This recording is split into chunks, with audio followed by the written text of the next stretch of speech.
Hi friends, welcome to AVS all in one channel. ఈరోజు ఈ వీడియోలో తోటకూర పప్పు ఎలా ప్రిపేర్ చేయాలో చూద్దాము.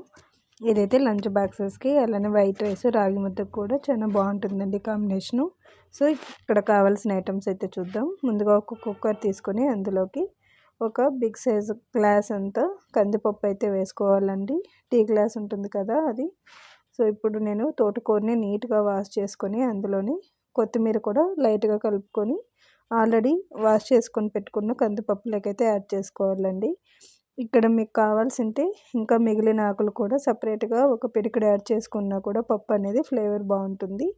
సో కొద్దిగా పచ్చిమిర్చి, అలానే 2 టమాటాలు, జస్ట్ హాఫ్ నిమ్మ సైజ్ అంత చింతపండు వేసుకోవాలండి. కొద్దిగా వెల్లుల్లి కూడా వేసుకొని మనమైతే కుక్కర్లో బాయిల్ చేసుకోవాలి. ఇక్కడైతే నేను మసాలా పొడులు డైరెక్ట్గానే వేస్తున్నానండి.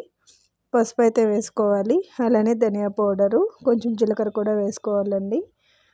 సో చూసారు కదా, కుక్కర్ విజిల్ పెట్టుకొని మనకు ఒక 4 to 5 విజిల్స్ అయితే రానివ్వాలి. ఈ వీడియోలో చూపించిన విధంగా విజిల్స్ వచ్చిన తర్వాత కుక్కర్ లిడ్ అనేది స్లోగా ఓపెన్ చేయండి, ఎందుకంటే ఆవిరి ఉంటుంది కాబట్టి. సో చూసారు కదా, మనమైతే పప్పు అయితే ఉడకపెట్టాము. పప్పు అయితే రెడీ అయిందండి. ఇందులోకి రుచికి సరిపడా సాల్ట్ అయితే వేసుకోవాలి. సో సాల్ట్ వేసుకొని పప్పు అనేది బాగా ఎనుపుకోవాలండి. ప్యాన్ పెట్టుకొని అందులోకి ఆయిల్ అయితే వేసుకోవాలి. ఇక్కడ ఆయిల్ అనేది తిరగవాతకు తగినంతగా వేసుకోవచ్చండి. యాక్చువల్గా తోటకూరను తినడం వల్ల మనకైతే ఐరన్ అనేది ఎక్కువగా ఉంటుంది. బ్లడ్లో హిమోగ్లోబిన్ అనేది కూడా బాగా పెరుగుతుందండి. సో చూసారు కదా, ముందుగా రెడీ చేసి పెట్టుకున్న ఆనియను, వెల్లుల్లి, అలానే కొద్దిగా కరివేపాకు, ఎండుమిర్చి కూడా వేసుకోవాలండి. ఆయిల్ వేడెక్కిన తర్వాత పోపు దినుసులన్నీ వేసుకోవాలి. కావాలంటే కొంచెం ఇంగువ కూడా యాడ్ చేసుకోవచ్చండి. ఇంగువ కూడా యాడ్ చేసుకొని అంతా నీట్గా అయితే మిక్స్ చేసుకోవాలి.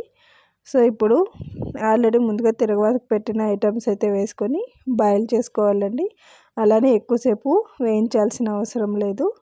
సో ఇలా బాయిల్ అయిన పోపులో మనము ఆల్రెడీ రెడీగా చేసి పెట్టుకున్న పప్పునైతే కలుపుకోవాలండి. సో చూసారు కదా, మనకు ఫైనల్గా తోటకూర పప్పు అయితే ఈజీగా అయితే రెడీ అయిందండి.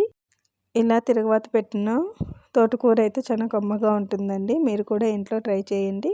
సో ఈ తోటకూరని తినడం వల్ల హిమోగ్లోబిన్ పెరగడంతో పాటు మనకైతే ఎముకలు దృఢంగా ఉంటాయి. అలానే ఎక్కువగా వెయిట్ లాస్ కావాల్సిన వాళ్ళు కూడా మనం ఎక్కువ ఆయిల్ లేకుండా లైట్గా తోటకూరని వేయించుకొని తిన్నామనుకోండి, చాలా టేస్టీగా, అలానే వెయిట్ అనేది పెరగకుండా కూడా ఉండొచ్చండి. ఇది ఒక బెనిఫిట్. సో చూసారు కదా, ఫైనల్గా తోటకూర అయితే రెడీ అయింది. మీరు కూడా ఈ రెసిపీని ట్రై చేసి ఎలా ఉందో నాకైతే కామెంట్ బాక్స్లో కామెంట్ చేయండి. ఈ వీడియో కనుక నచ్చినట్టయితే లైక్, షేర్, సబ్స్క్రైబ్ చేసి మీ ఫ్యామిలీ మెంబర్